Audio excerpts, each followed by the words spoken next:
Good evening. Hello, everyone. Welcome into the Irish NFL Show. My name is Michael McQuaid. I almost forgot it there for a minute. Welcome into Irish NFL Show. We are 3 weeks out from the kickoff of the 2022 NFL season. Delighted to be joined by the lads tonight as I still get used to this new streaming system. Colum Cronin, Brian O'Leary. Lads, how are we doing?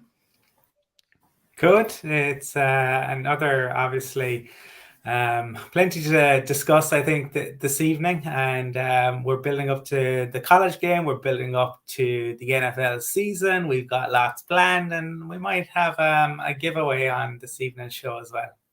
Brian, just so people are aware, before I don't want to be rude and cut you off here, but we're going to do this in about 15 minutes, yeah? This Madden giveaway, yeah? Just in case there's already 10 comments, so just so people are aware. Yeah, people are very excited. I can't get over the excitement of this Madden game. I'll have to play it sometime. I did pull out the Sega Mega Drive this morning, only to be told it's not gonna work on that. You say you're getting used to this new restream system. I'm trying to get used to these new microphones, and which Trust have provided us for the new season. So a lot of new things this season potentially. Yeah, big thanks to Trust and Emma and the team for the microphones, the Ultra HD 4K cameras. I mean, we've come a long way since week 8 in 2020, lads. Colin, I'm loving that shirt. Obviously, welcome into everyone watching, folks. We are presented by the Aer Lingus College Football Classic. That is next weekend. You might want to watch out for something that's happening next Saturday morning, if you get our drift. We'll talk about that later on, maybe. And we're also presented by a new partner, official travel partner of the Irish NFL Show. And that official travel partner is Cassidy Travel. Cassidy Travel, folks, are the biggest travel agency in Ireland, and they're now focusing and specializing in sports. And we're going to go through at least once a week. We're going to talk about their best booking, just very, very briefly.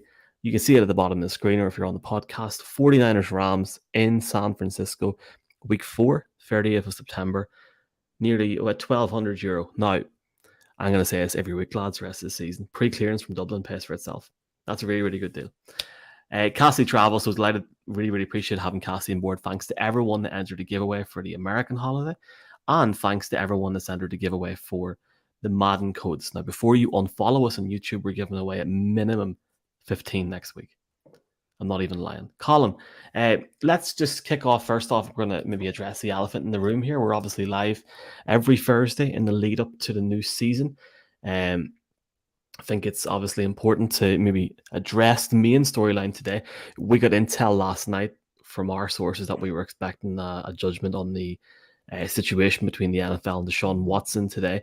Obviously, first off, a few weeks ago, he was suspended for a few games, and then the NFL announced that they wanted to review that, and it has been reviewed, and it's been decided that he will be missing the first 11 games of the season, fined approximately, I think it was $5 million, and then he will return week 13 against the Houston Texans, ironically. I mean, you couldn't make that up.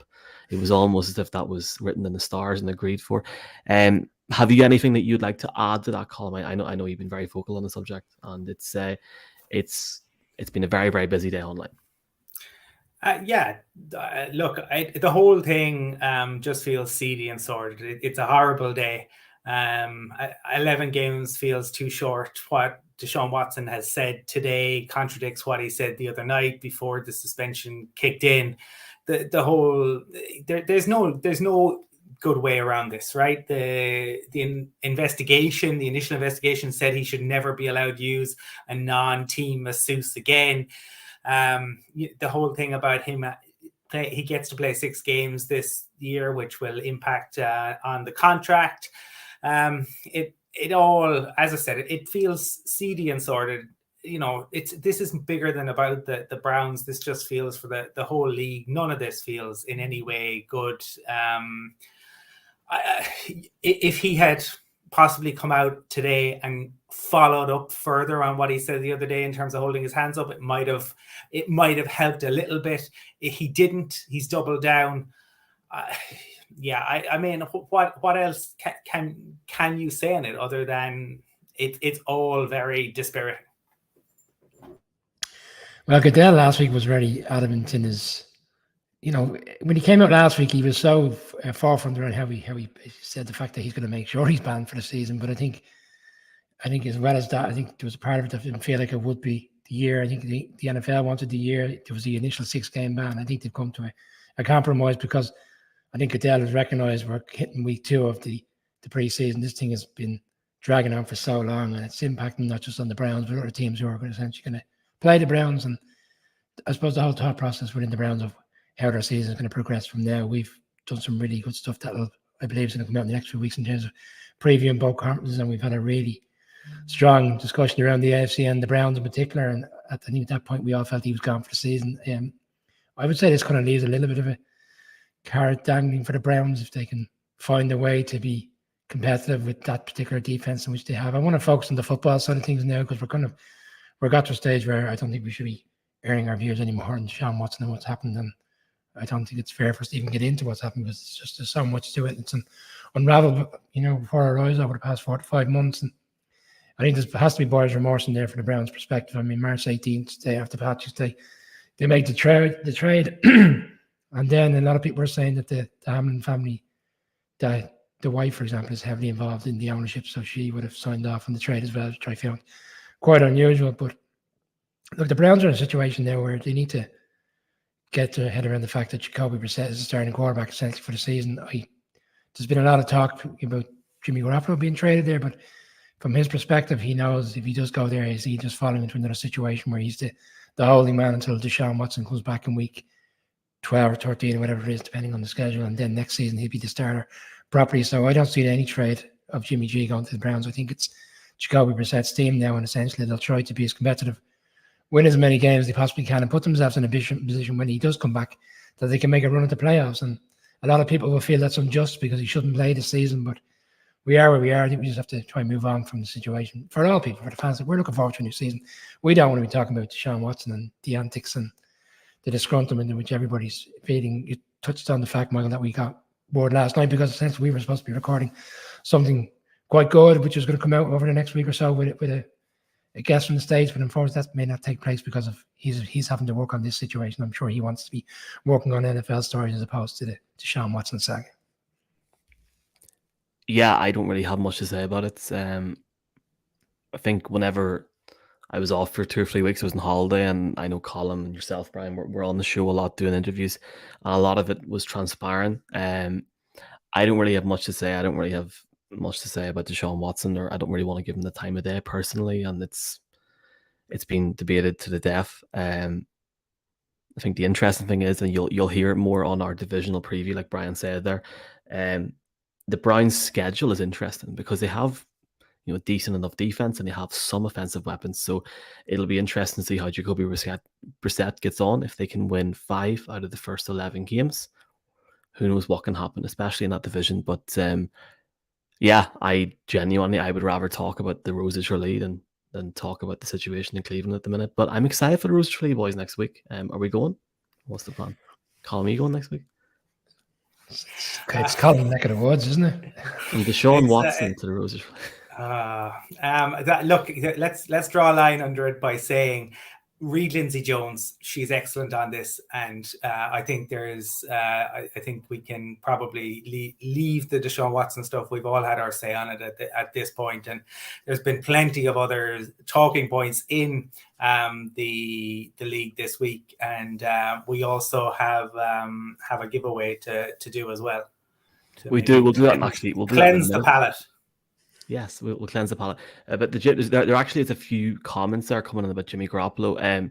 Currently at the minute, around 27 million of a cap hit if he was to be traded. However, if the 49ers decided to release him, that would obviously be less money, regardless if he went to Cleveland or Tokyo. Well, Tokyo hasn't got an NFL team. So, okay, let's give away a copy of Madden. Let's talk about Madden 23. First off, this is...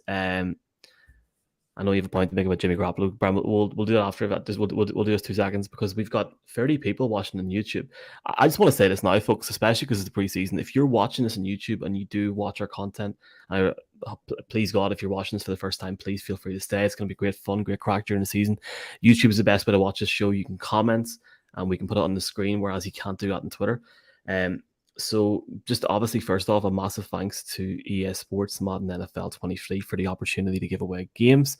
We are giving away one code tonight, and then we've got an additional 10 to 15 to give away minimum over the next week. I just want to obviously Colum thank Madden for the not John Madden, obviously thank John Madden for the game, but thank EA Sports for, quite frankly, in my opinion, unrivaled access.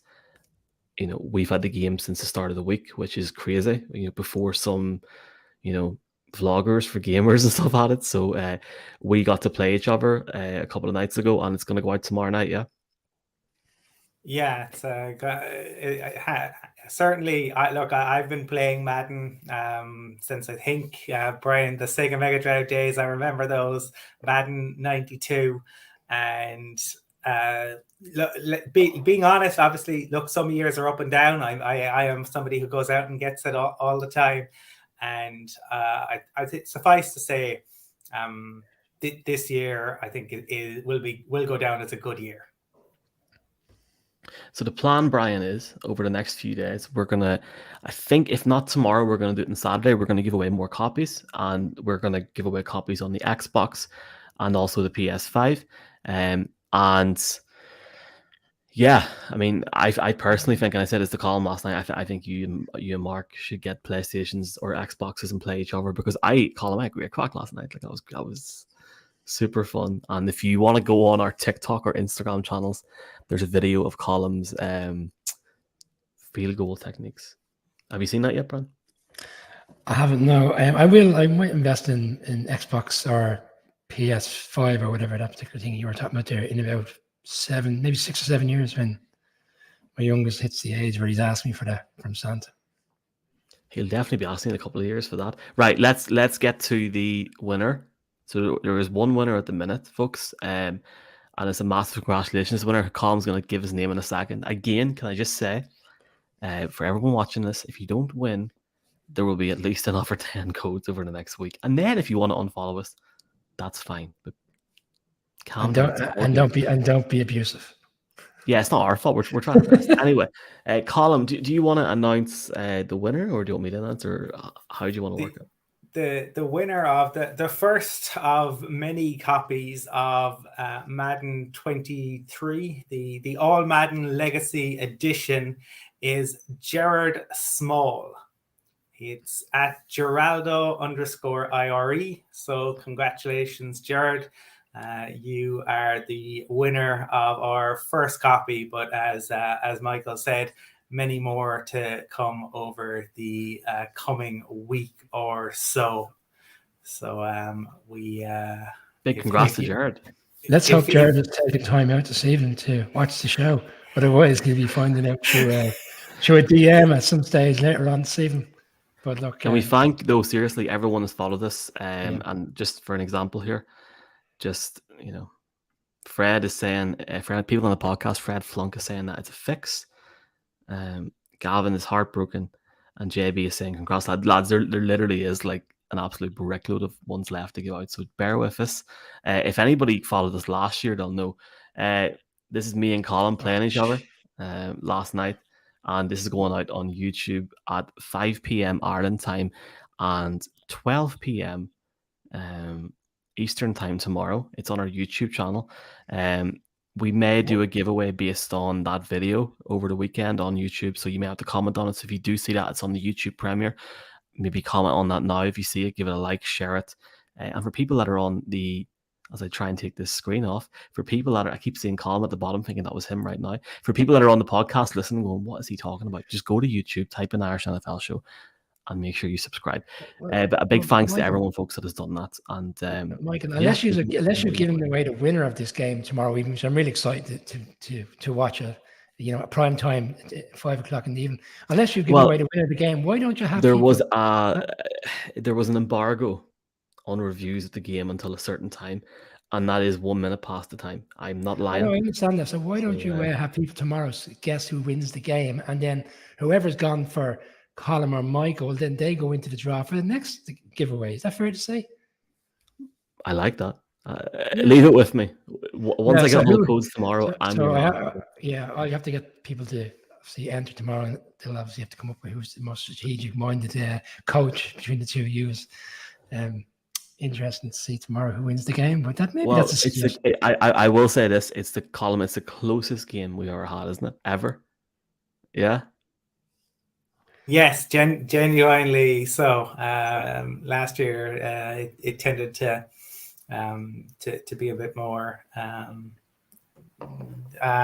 lopsided. Okay. Right.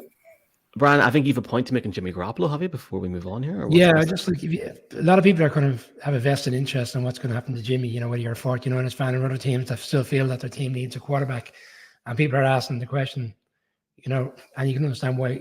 When the 49ers going to trade him, who's going to make a trade? I don't think at this stage he's going to be traded anywhere, because you touched on that salary in which he would have to pick up if he's released on August 30th, which essentially is the day when every team has to cut down to the 63. All bets are off, and essentially most teams, I think teams can then start renegotiating a deal. Sorry, I'm just reading some of these comments. They can renegotiate with him in terms of putting them on a deal that's more, I suppose, in agreement with their cap. And then a lot of people feel potentially still Seattle are a team who could be in the offing come that August 31st, 1st of September. But I read an interesting one today that he actually himself is more inclined to want to wait till week 4 or week 5 and see which team loses a quarterback, because inevitably some team's going to lose a quarterback for 4 to 5 weeks in the season, because that's what happens every year. And then obviously then Jimmy will get the call, and he may end up going to a team that has a real opportunity to go to the playoffs, as opposed to going to Seattle.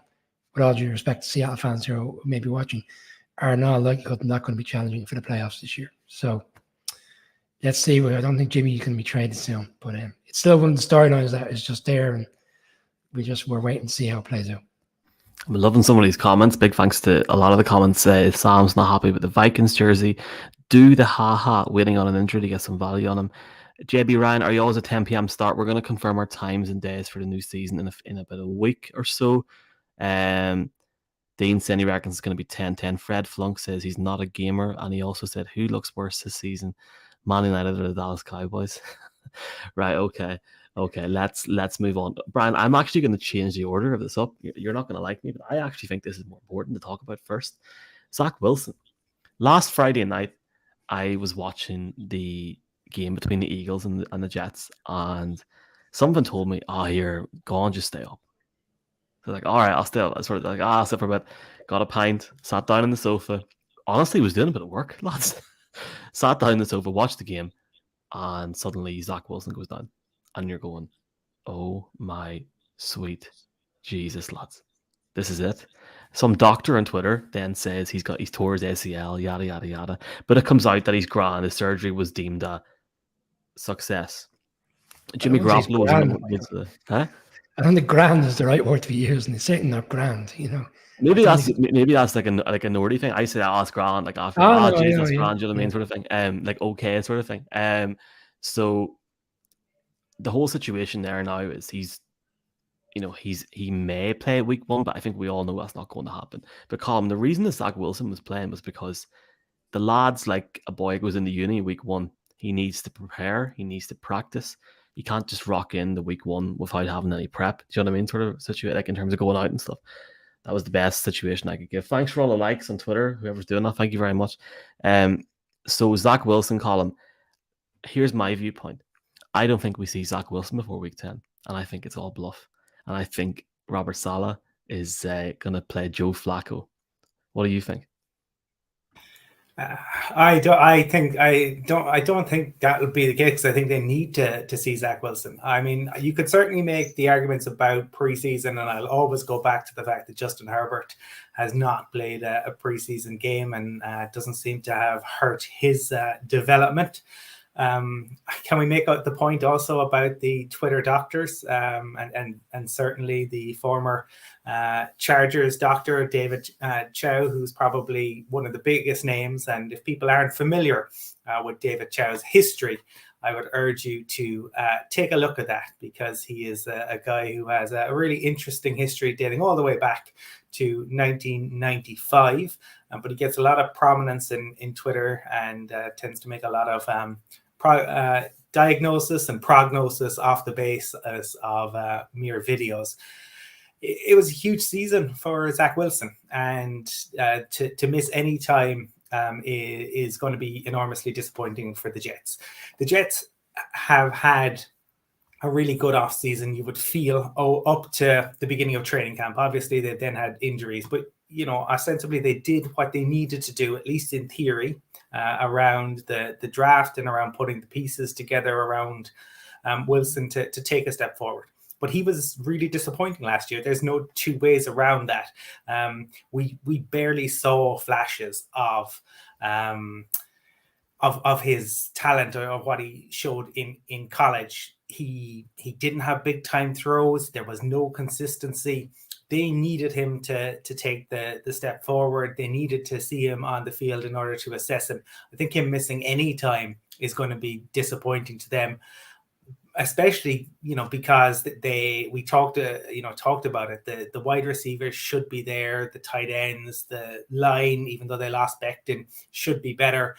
So I think they will be enormously disappointed with the fact that he won't be out. Who knows how it'll be, but I would say I think they'll endeavor to. I know they'll wait until he's 100%, but I'd say they will want him on the field ASAP.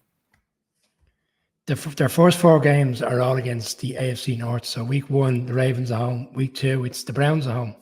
We just discussed there potentially how that could be up and down, so you wouldn't know about them. Week 3, the Bengals, and then week 4 they go to the Steelers. So because of that division and the way people are speaking about the Steelers and potentially the Browns now, there are winnable games for the Jets. I mean, we even felt last June, when we were discussing at our live show in Ballymount, if you're looking at a couple of games where you felt a shock could take place, week 1, we thought maybe the Jets, because the Jets had a very good offseason, done a lot in the offensive line, brought in some very good players, as Colum touched on. Defensively, I know it's not like the Wilson situation, but we've got Sauce Gardner come in, Jermaine Johnson from the draft, 2 players. You've got Shaq Lawton, who's going to be fully fit this year. They've got players. They've actually, a lot of Jets fans are very encouraged by this offseason. We've seen it before, though, with teams that are very encouraged to go into the season and it's a complete bust. I don't think it's as bad as the situation as people are leading to believe. I don't see what the Jets would play silly buggers at this stage. I think they recognise he's out for week 1. They're doing their utmost to get him back by week 2, week 3. And I'd be more with Colum. I think if he's 80% fit, he'll be out there. They are talking about the narrative has changed very quickly in the last week. Joe Flacco all of a sudden is being hyped about how great his camp has been, and if he needs to step in, he can step in and win games. And they're saying that it's a good fit for him to go against his former team in the Ravens in week 1. He understands how they do things because of his relationship with the coach and stuff. And if anybody can orchestrate a win against him, it's him. So look, the Jets fans and the Jets media will hype it up, and the narrative will be there that the Jets can turn it around and beat them in week 1.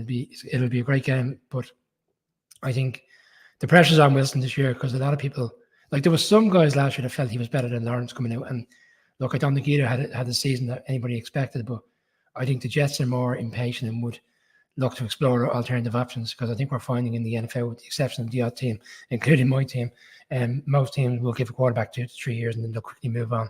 So I think if Wilson wasn't to have a good season this year, I think the Jets would quickly start looking at other things further down the line, especially with there's 4 or 5 quarterbacks in next year's draft that are highly thought of. So it's not what they wanted, but I still don't think it's the end of the road for them. I think there's winnable games in the first 4 to 5 for them. Okay. There is a heap of comments here, lads. Ross from, I think, Kansas City said hello, Colum. Just for people on the podcast, I'm conscious that you don't know who Ross is, so thank you, Ross, for listening. But in terms of just general comments, Dean is saying, here's one, lads. Imagine Flacco's gone, won 4 of his first 5 games, balling it out. Do you bring back in Zach? Yes, no answer. No, I wouldn't bring Zach Wilson back in. Would you, Colum? Yes, because I have witnessed the Joe Flacco experience in Denver. Would you, Brian? Yes, I would, yeah, because I've experienced Kurt Warner doing something similar for the Giants in Eli Manning's first year, and the Giants still moved away from Kurt Warner when they were in a playoff position because they knew the future was Eli Manning, and the future for them at this moment in time is Zach Wilson. So, yeah, I think they'd make that change straight away. The minute he's fit, in my opinion, he's playing. JB, Flacco, which autocorrects to flaccid, will cost more games than wins, and they will have to hurry Wilson back or have another season doing what the Jets do. Sam is saying Wilson got injured while he was up to no good during the off-season, and this is just a cover-up. Josh, Zach Wilson equals Johnny Manziel 2.0. And Dean is saying Flacco versus Ravens revenge game. I mean, it is, yeah. I mean, it doesn't really excite me, to be honest with you. But like, it's grand. I'll watch it week 1. I mean, there's a few good games week 1. And yeah, so we'll get back to some more comments and questions in a minute. Big shout out to DNVR Time on Twitter, Colum, who's gave us 946 likes on Twitter. I had to call that out. Thank you. The week 1, the revenge week, because obviously Flacco and the Ravens, but you're talking about Baker playing the Browns. You're talking about Russell Wilson playing the Seahawks. There's going to be quite a few interesting matchups, and it's a slight twist on it, but Carson Wentz going up against the Jaguars, obviously, who ruined his Colts career. So lots of revenge games in week 1. Yeah. Sorry, you did mention it, but you missed that one as well. Drew Lock going up against the Broncos. If he does or not. Talking about quarterbacks, we're going to talk about Aaron Rodgers here. Aaron Rodgers came out this week and made comments about wide receivers and about workload and about effort. Colin, I have to say, it surprised me, because this is the man that gave off for years about who was around him, the team. Then he threw the toys out of the pram, got his big contract. 2 hours later, somebody else got a big move and took the limelight off him. And I think since then, he's been just sort of, like, do you not think, like, at the minute, especially when you have a real young set wide receiver core, why would you come out with a comment like that? Do you not think it's just a bit like, come on, man? No? I suppose different people are going to see it maybe as motivational, a way to, get them to up their game. Aaron Rodgers has had an interesting few years. Obviously, he was very annoyed by the Jordan Love pick, right? But the thing about that is that Aaron Rodgers has been sensational in the regular season ever since the Jordan Love pick. So annoying him has actually gone to their favor. He's averaging, I think, almost 70%, and he has 85 touchdowns and 9 interceptions. I mean, absolutely sensational stuff until they get to the playoffs. And there's the big question mark. I mean, they lose last year 13-10. The defense did their job. They didn't give up a touchdown, and yet they couldn't go and do it. I'd say he's smarting a little bit from that. He's obviously had his ayahuasca moment in the offseason. He's got his new tattoo. He's got his new contract. He's, newly single again, right? So it's been Shailene Woodley broke up. They were. Do you remember? Was that last summer, Colum? The summer of Rodgers in Hawaii. Do you remember that? Yes, and remember all. It was like the Premier League rumors about she had bought a house potentially in Colorado and all this sort of stuff. I don't think maybe doing it so publicly is the way to go about it. We have seen Tom Brady and Peyton Manning both take out their frustrations on young receivers at times, but generally not in front of the press like that. So it's a little surprising, but I imagine he might be, their wide receiver room isn't good. Okay, that is the reality, and there are certainly questions at tight end there as well. And David Bakhtiari, who is one of the best tackles in the game, is still suffering from knee injuries. So maybe there's, a little bit of concern and annoyance at all of those things that he didn't get maybe what he wanted in the draft.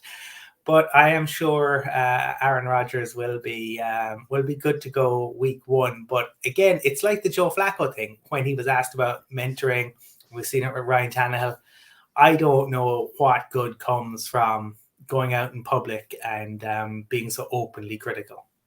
Brian, Alan Lazard, Sammy Watkins, Randall Cobb, Christian Watson, Romeo Doubs, Amari Rodgers, and there's 6 other ones there. What's his problem?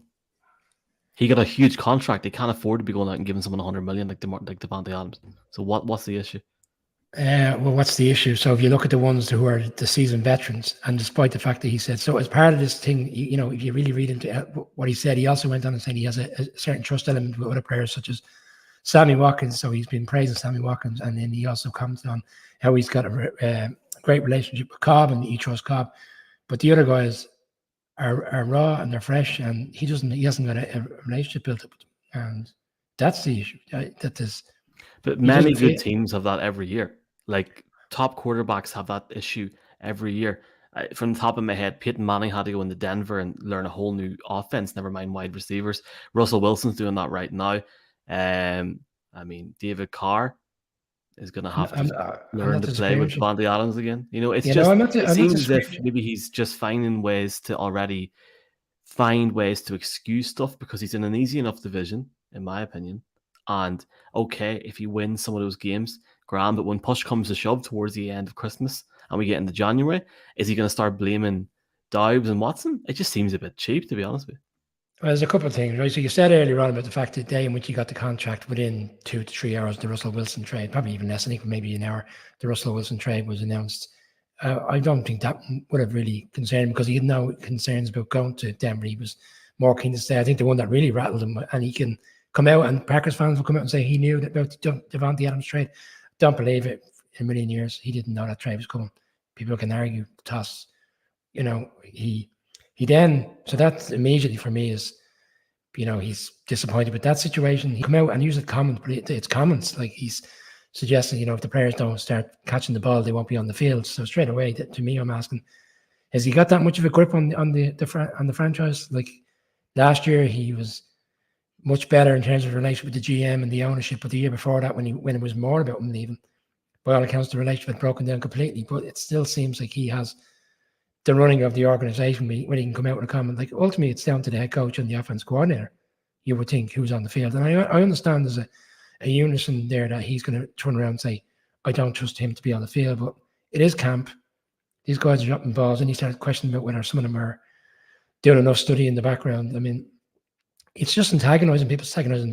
It's antagonizing fans of every other team. I'm not sure whether Packers fans will listen to it anymore. I think they're just used to the way Rodgers goes on. I also think there's a little bit of a reputation thing here. Like Colum has alluded to Brady and Manning not being so, I suppose, come out publicly and saying things. But I think if they did, I still don't think they would get the I wouldn't say the scrutiny, but the kind of ill feeling that this is caused already by certain people in the media. So I think just gradually over the last couple of years, he said the wrong thing in the wrong time. We had to think about the COVID situation, and he was, let's be honest, he was underhanded about how he managed that situation.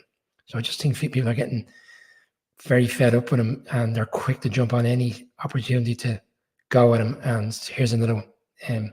But again, let's flip it. Like this could motivate the player. This could motivate these young players to prove themselves. So there is a part of me that says he's got a narrative, he's got an angle here that's going to work in his favor in the long run, because these players will come out and play and will prove themselves to him, and he'll say, "Sure, I was only doing that to give you to kick up the arse that you needed." So I think the proof is in the pudding come week 1 when they go to Minnesota, because these rookies could be good, and the younger players could be good, but will they have the same production that he had with Davante Adams?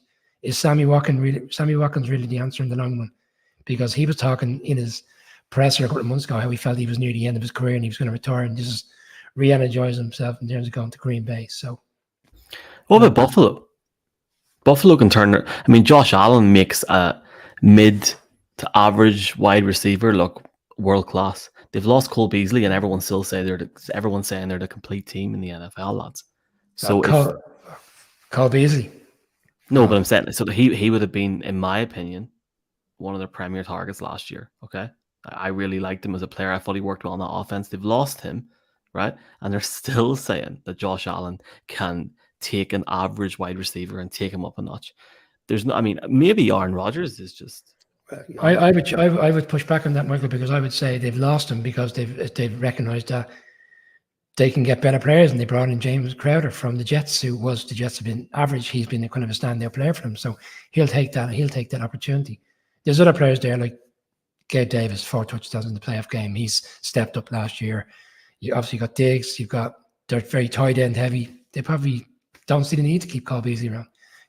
But yeah, I get your point there. And Sammy's been around. Sammy's been in those situations. I think Valdez Scotland and Alan Lazard are. I don't see where. I actually watched the video of Rodgers 2 or 3 times and was like, did he literally just say that? And I know he wasn't talking about them. he was talking about the younger lads, but Jesus, I just don't think that's the way to go about it, like, personally. But sure, look. So Valdez has gone to the Chiefs. That's another one. Oh, right enough, yeah. My bad. So like he not only has he lost Devontae Adams, he's lost him, the tight end who Torrin, is that how we pronounce it? He had a really good season. Tunyon, yeah, he had a really good season 2 years ago. He was out for the majority of last season with injuries. You have to see how he's going to come back. We've seen before players have hit the ground running. Some have taken time to settle back in. So I think there's a lot of question marks right now on the Packers offense, and people say you're mad, but there has to be a drop off. You can't have production levels that he's had with Devontae Adams and expect to share the load with all these players and get the same results. So be interesting to see how this plays out. Shout out to Marquez Valdez-Scantling. Apologies. I had a joke the other day with someone about, remember back in the day, lads, you used to have to pay like a pound or a punt or a euro to get the numbers in the back of your jersey. Imagine that. Valdez-Scantling. Colum, I'm conscious that you haven't spoken in about 3 hours here. Let's go to the next topic.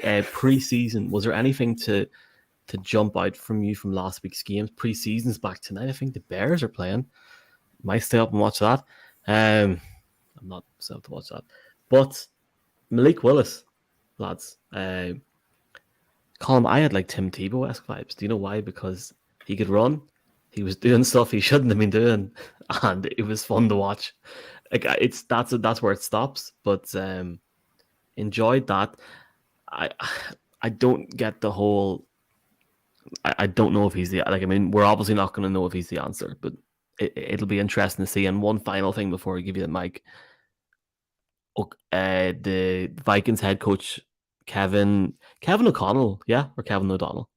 Kevin O'Connell. Okay. C for Cork. Kevin O'Connell. Kevin O'Connell's offense, while it wasn't Kirk Cousins, it was it Kellen Mond, the quarterback.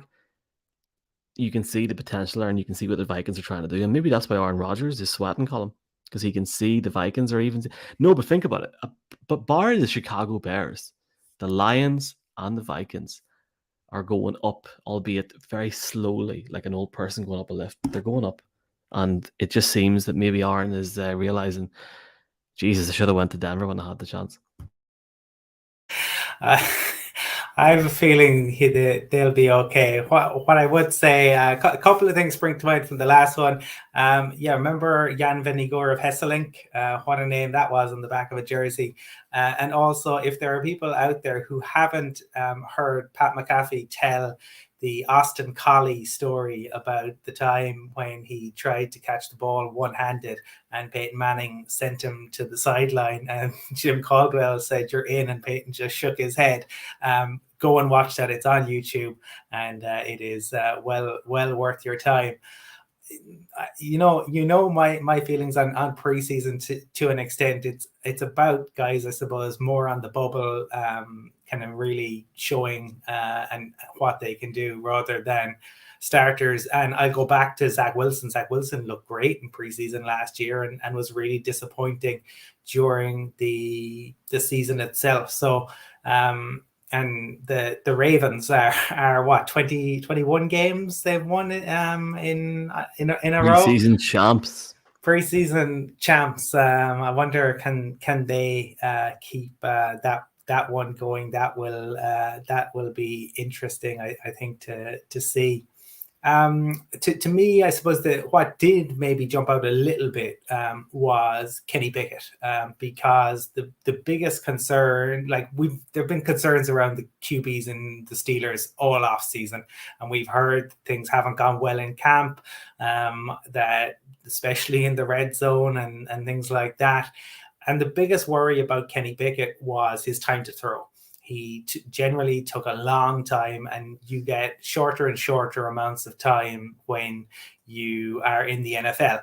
And obviously the Steelers last year had Big Ben, and getting rid of the ball, the quickest release in the entire league. Kenny Pickett showed last week that he's progressed, right? That's not to say he's a franchise QB. That's not to say he's the starter, but he took a big step. He showed that he can get rid of the ball quickly, and that will certainly, I think, be pleasing to Mike Tomlin. So if Mitch Trubisky, to me, at this point, now things can change. We saw Mac Jones last year kind of take a handle and become QB1 really in kind of the second week of the preseason game. So it is possible. As we sit here today, Mitchell T looks like he's QB1. But if he doesn't perform, I don't think Mike Tomlin would hesitate in changing it up. He said after they drafted Kenny Pickett, he said it's a competitive business. They have to understand that. So I wouldn't be at all surprised. There's a comment here from Chris O'Brien at Connemara something. Sorry, Chris, my eyesight's like that of a 90-year-old. He wanted to mention Kenny Pickett's small hands as well. Note to everyone watching Colum and people listening on the podcast again, I apologize. I've got very small hands. Yeah, so you know what? I've got the background now. I can give you an example. So we have noticed that in the past, Michael. Oh, jeez. And that's only a rubber ball, is it? I'm gonna get a big like a picture of Brian and Colum's faces. We're gonna put them on the ball and put it in behind here. Brian, anything stand out to you? Because I know you were watching preseason like a child last week, watching that Giants game. Oh, that must have been tough to watch. Jesus, I mean, how did you watch that? Who's the backup quarterback? Tyrod Taylor? Did he get the most reps? Or he did? Yeah. Well, it was a mixed bag. And the Giants won. But Michael, come on, preseason counts for nothing. Brian, that's a big win. That's 1-0. It's not, Michael. It's not, because it's all look. The fourth team has played 2 drives. Essentially, that's what most teams did. Some teams didn't even play any players. You want a player for me more so than any particular storyline. Travis Etienne. So he missed last year for the Jags. He was drafted from Clemson. Trevor Lawrence was drafted from Clemson. They spoke at the time about it was going to be great having 2 players there with the same already had a relationship. He could see it last weekend. I know, again, they've only played a couple of drives together, but Lawrence looked really efficient with the first teamers out there. Travis Etienne, you could see why they were so keen to get him, and they moved back up in the first round to get him that year. He's explosive, and if he can show the same production that he did in college before obviously getting the season-ending injury in the camp last year, I think the Jags are onto something. Quite a few players coming back this season that missed their rookie years. I think the Patriots have a few as well. So he was really impressive, and I can see exactly what he went from. And then Robinson, their running back, is being declared, I believe, is going to be fit for the season as well. So they'll have a 2-player punch there. I think the Jags might surprise a few people this year. We've some great content on the season preview show, and I think you even might have suggested, Michael, the Broncos might be in for a tough game in Wembley against them. But I am excited. Yeah, I'll joke. Yeah, I mean, just whenever you've got that rendered and recorded, can you get that over and I'll put it in YouTube? Oh, yeah, absolutely. Yeah, I've been working around. Yeah. Please do. Brian, folks, is in full Ultra HD on that episode. Oh, yeah. You're going to love his kitchen. It's beautiful. My holiday color is still here in Ultra HD. No, I'll joke aside. Look, I'm excited. I actually genuinely am excited to see what this Jags team does this year. They spent a lot of money in free agency. They got a lot of criticism now, overpaying on players. But look, they had all the cap space. They've gone and done it. They've brought in about, on a serious note, like their offense has completely changed. I mean, they've changed on the offensive line. They've brought in tight ends. They brought in 4 or 5 wide receivers. We should be seeing a much better team. And even defensively, their picks in the first round, they traded back up in the first round to get a defensive player. Trayvon Walker, everybody's raving about him so far. So it's been a tough few years for Jags fans, but I think we might see a surprising team this year. The only way is up. For everyone watching this show tonight, especially on YouTube, for example, if you want to ask us an NFL season-related question, please fire it in the comments, and we'll take 4 or 5 towards the end of the show in about 10 minutes, and we'll try and answer them to the best of our ability. If you're on Twitter, I will try and look at them here, but I've only got 2 eyes. I'm trying my best to produce a show and do this as well. Go to YouTube, type in Irish NFL Show, or type in Brian O'Leary, and I'm sure it'll pop up live or something like that. I put Brian in all the tags, so it should work. Yeah, lads, the only game that I actually watched fully was the Vikings-Raiders game last Sunday night instead of the golf, which was a great decision, clearly, because it went viral.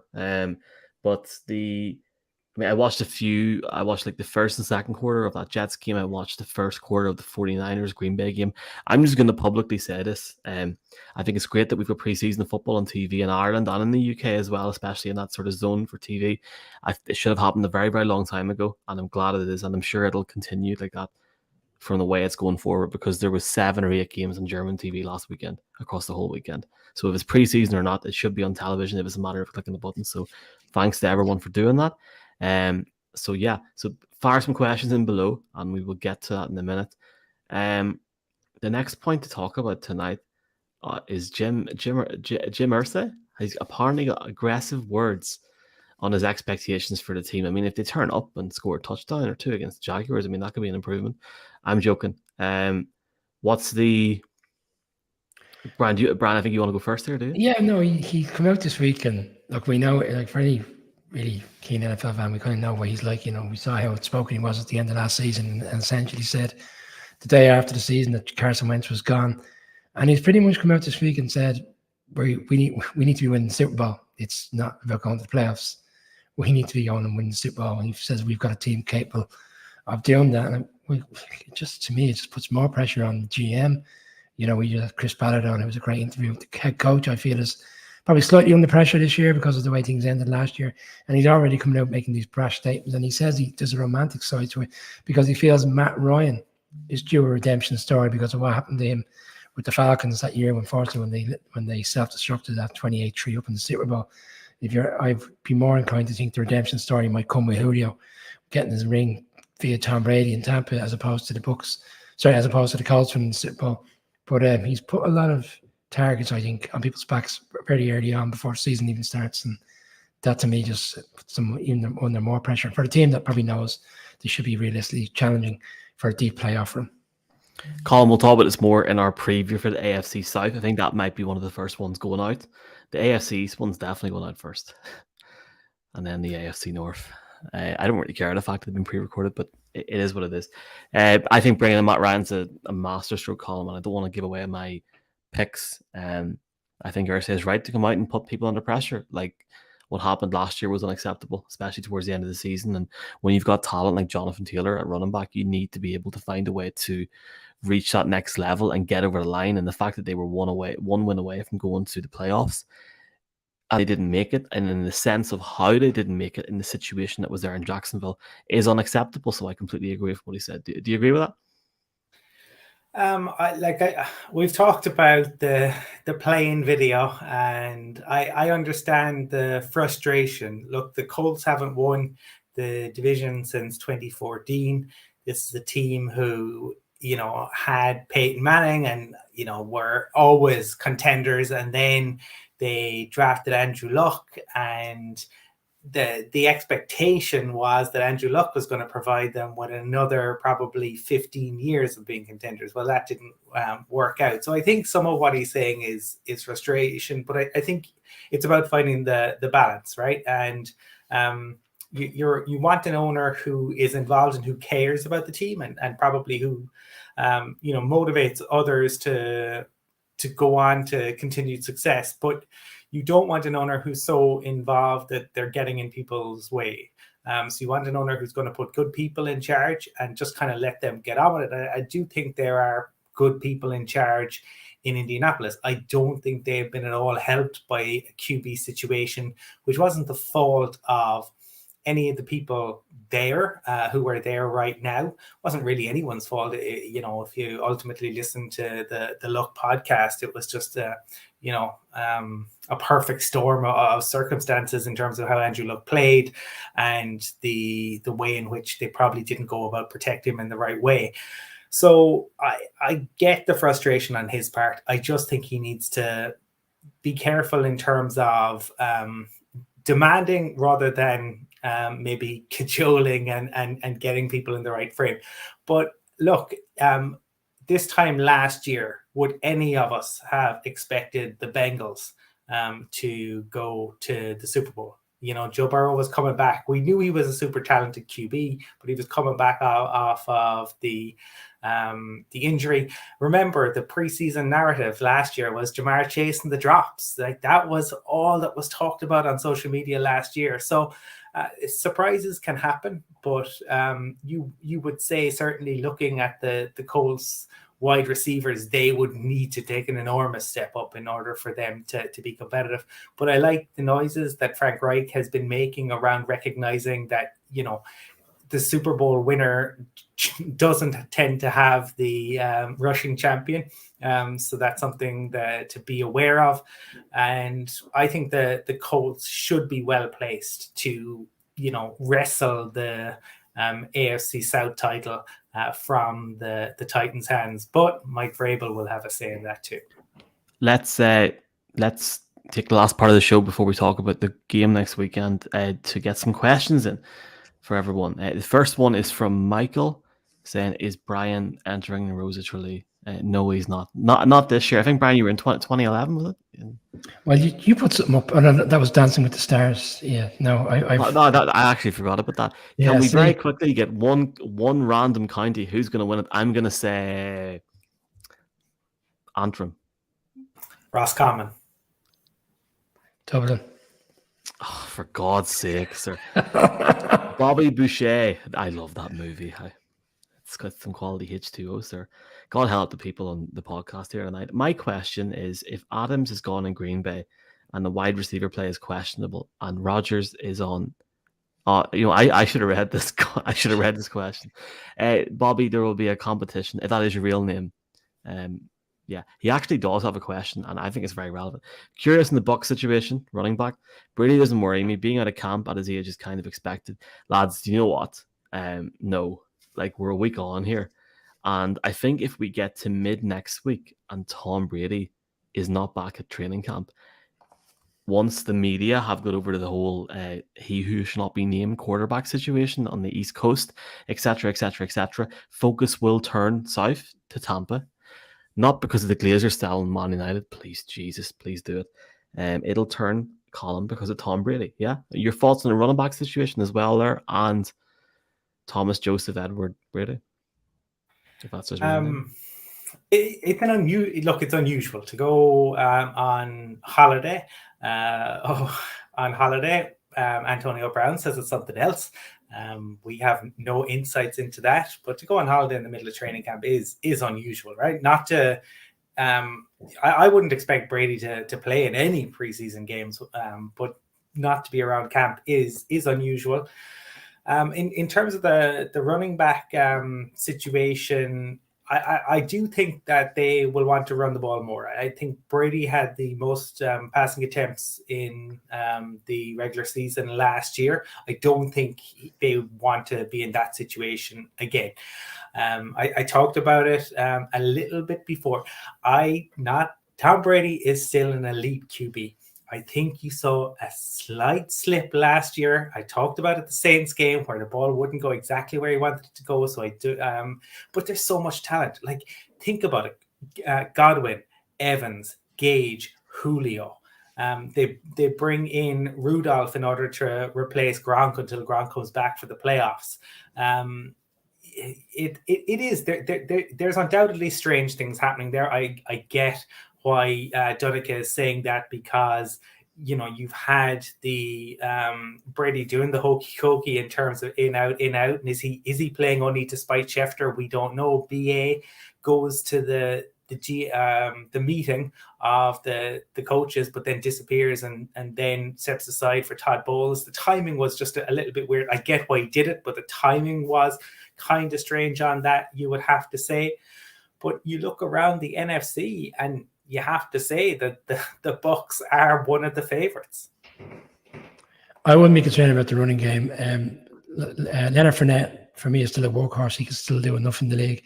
You got Giovanni Bernard, and one player I would call out, which is going under the radar in this camp, is Rashard White, third-round pick out of Arizona State, real explosive running back. And I think they have high expectations for him. There was a lot of talk that he was in the same kind of ballpark of James Cook, who went late second round to the Bills, and he's gone to the Bucs. I think you'll find that he, as the season goes on, starts to get more activity in the backfield a lot more. So I think they've actually got a gem there. So I think actually there's a bright spot in this running game that was Fournette is there doing all the hard work and the hard graft. We'll see Rashid White as an explosive running back that can only help this team. And let's not forget they brought in players such as Julio, Colum touched on like the players they brought in free agency. So I just think we might see a different type of offense this year for the Bucs, but I still think they're for me, they're one of the heavy favourites to be going back to the Super Bowl. We've got time for a couple more questions. First one there from Brendan. Brendan, you've also asked about the pick for the AFC West, NFC, so we're not giving you that. It'll come out on YouTube very soon. Thank you very much for the questions. I think, NFCs, I was going to say AFCs, Jesus. Biggest impact by a free agency signing this coming season, very quickly for me, because I know we have a few things to wrap up. Honey Badger. Love it. Bring on that division this season. I just think something's going on with Brady and Tampa Bay, and I just feel like we haven't heard the end of it. Colum, who's your biggest impact by a free agency signing? It's trying to. He's on the spot. He's on the spot. At this time of year, you're always left a little bit with egg on your face if you're saying, I suppose, things around that. I'd probably be a little bit more forthcoming if it was to be around trades. I'm going to ponder for a moment and pass to Brian to see if he has somebody he'd like to run with. Come on. Yeah, Juju Schuster for the Chiefs. He was way down the pecking order last year in free agency. He ended up going back to Steelers for a minimum deal. Still didn't get the money this year. But we're seeing a Chiefs team that are going to reevaluate the offense with Tyreek Hill gone. They've brought in Scantling, they brought in Schuster, they've got Sky Moore, obviously we touched on as well last week, and just the excitement of him. But I think we'll quickly find that Schuster and Mahomes built up a nice relationship. And I think for a player who didn't get the big deal last year when he felt he would, I think we'll see him having a really strong season in Kansas City. Colin, you got one yet? Yeah, well, I'll go with it, and it is couched with the caveat that I think everything has to be about injuries. But Teron Armstead, the Dolphins bringing him in, the Dolphins were terrible in terms of protecting Tua last year. If Tua is to have any chance in terms of making it in this league, in terms of showing that he is a franchise QB, they needed to protect him. Armstead is fantastic. The only questions around him are surrounding injury and how healthy he can stay. But it is an enormous upgrade to bring him in. And also, given what Mike McDaniel will want to do in the run game, he's going to help out both in pass protection, run blocking, an enormous upgrade for Miami. The question from Dean here, lads. I'm sure we'll get a short enough answer from everyone here. Is the quarterback the only reason why the Saints are not in for a good run in the playoffs, possible Super Bowl appearance? I think Jameis Winston is primed to have an improved year, personally, and I'm looking forward to seeing how he goes. Can he go 30 for 30 again? In all seriousness, I like the Saints. I'm concerned a bit about their offensive line. We had a young man on our show before the draft, and I don't think he's ready to start in the league for a minimum 12 months. I hope he does well, though. Lads, any opinions on that? We've got one more. Yeah, thanks very much, Donegal, for watching, and for everyone who's watching. We've got one more from Connor in a second, but Jameis Winston, Colin? I don't think it's just Jameis. I think the fact that, look, you take Sean Payton out of any situation, and that's going to impact, and Dennis Allen it'll be different, right? We know Dennis Allen is a great defensive mind, but how is it going to work? Like there was a rebound certainly from Jameis last year, but they changed the way he played. If they're to make a real Super Bowl run, okay, for not just the regular season, they're going to need Jameis to take more chances. And can he take more chances without turning over the ball more? In terms of petting Michael, I think he'd be great in run blocking. I think it's pass protection that he needs to work on. But I think you saw in the preseason game, in terms of run blocking, he'll be really, really good for them. So can they? Yeah, but I think it isn't just the Jameis question. For me, it is the losing Sean Payton, bringing in Dennis Allen question also. Saints or Hollywood Brown? Which one do you want me to go with? You know what? Go you Hollywood Brown, because we need to... the Hollywood Brown trade surprised me on the night of the draft for numerous reasons. Like, you look at the wide receivers in which they have. DeAndre Hopkins, I know he's going to miss the first 6 games of the season now, but that's, at the time we weren't aware of that. Rondale Moore was the second round pick last year, had a really, really effective season. He was very strong in his explosive plays. And then you've still got AJ Green there. So I know Christian Kirk has moved on to the Jags, but I asked myself, where is he going to fit into this offense? Because Hollywood Brown, from looking at his time into Baltimore, was really explosive over the top, very take the ceiling off the secondary defense. So we didn't see a lot of that at times from the Cards. It was more methodical at times. We touched on last year that Kingsbury seemed to be changing the structure of the offense. So I'd be keen to see how he does. But we'll leave enough plays to go around for 4 effective wide receivers. I never thought he was a first round pick in the sense of what they gave away for him. So I think the jury's out on that one. Let's not jump off the cliff.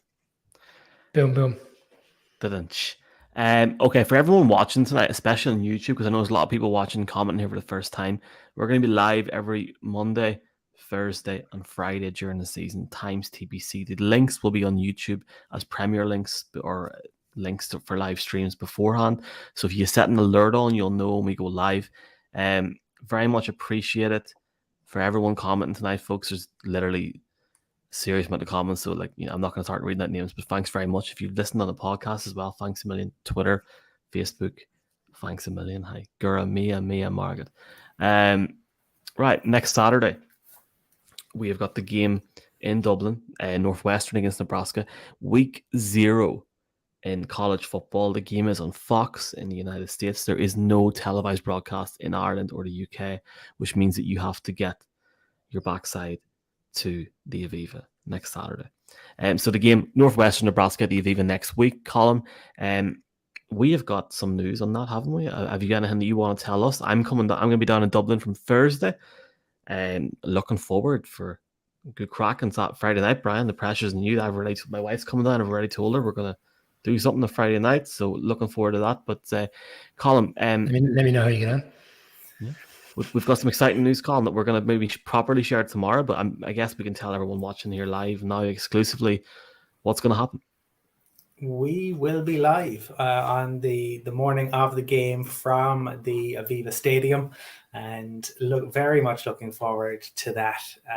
The opportunity to actually broadcast all together and from the stadium is wonderful opportunity. And thanks to College Football Ireland, it should be something to look forward to.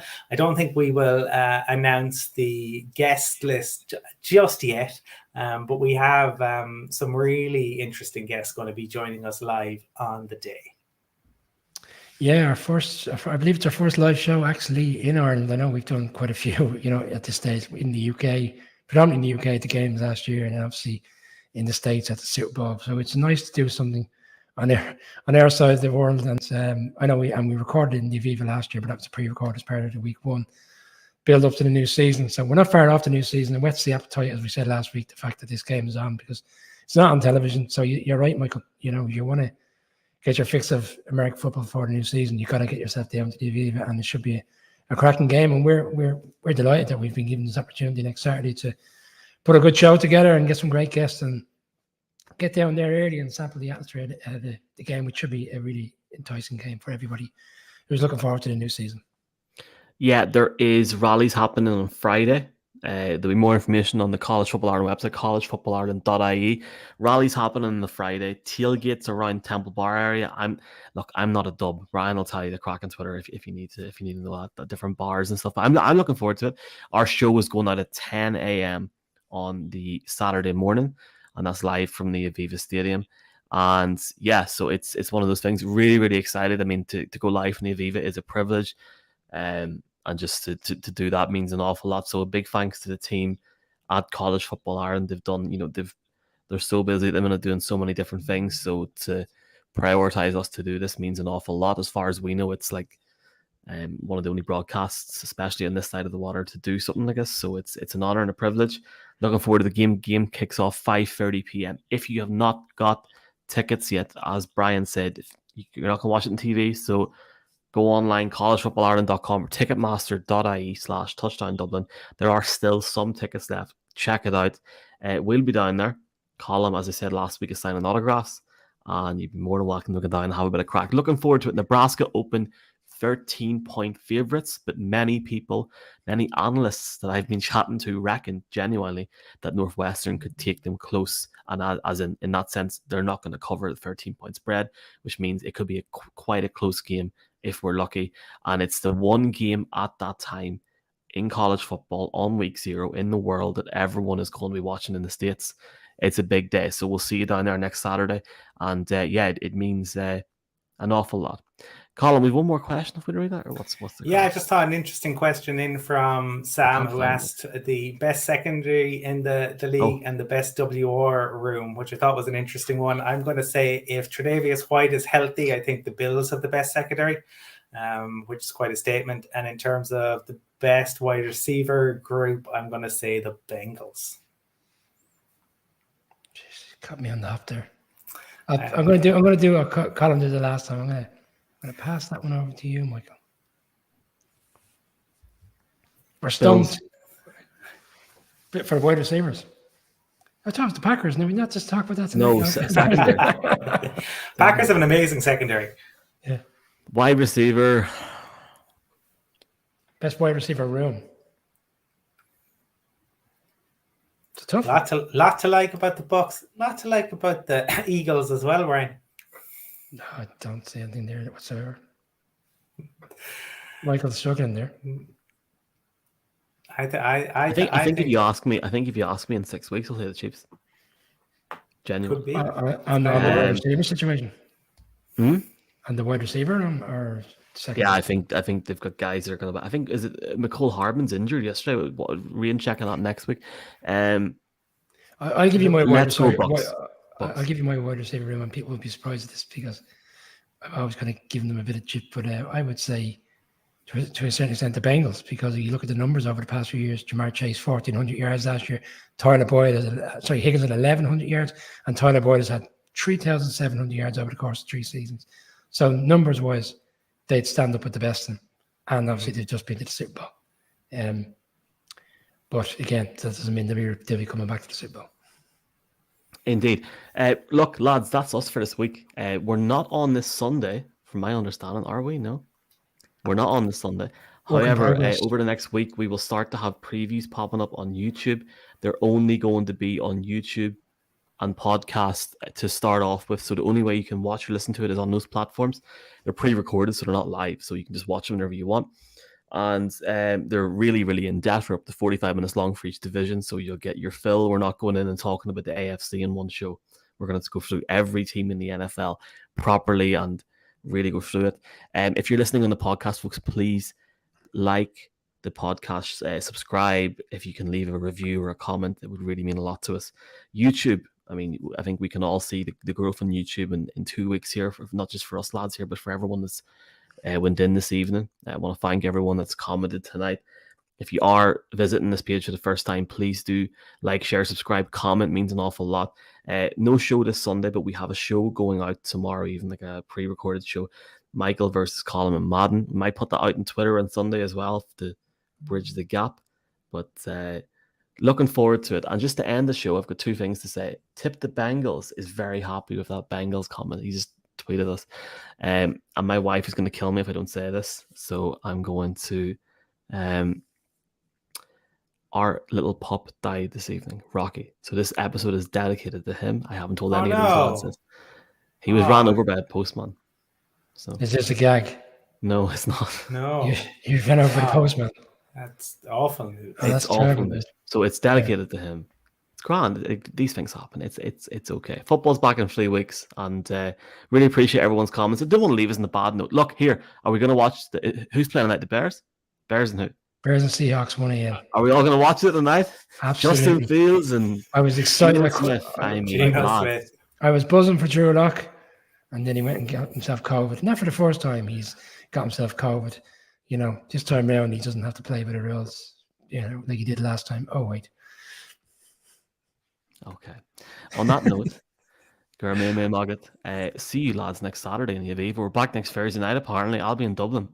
We could do it in person. Yeah. You have to figure out a plan, Michael. Yeah, maybe. I think we should. No, do you know what? We're doing this in person next week because we've got the mics. We can do it. Right. See you next week. Good luck. Take care. Good night and good luck.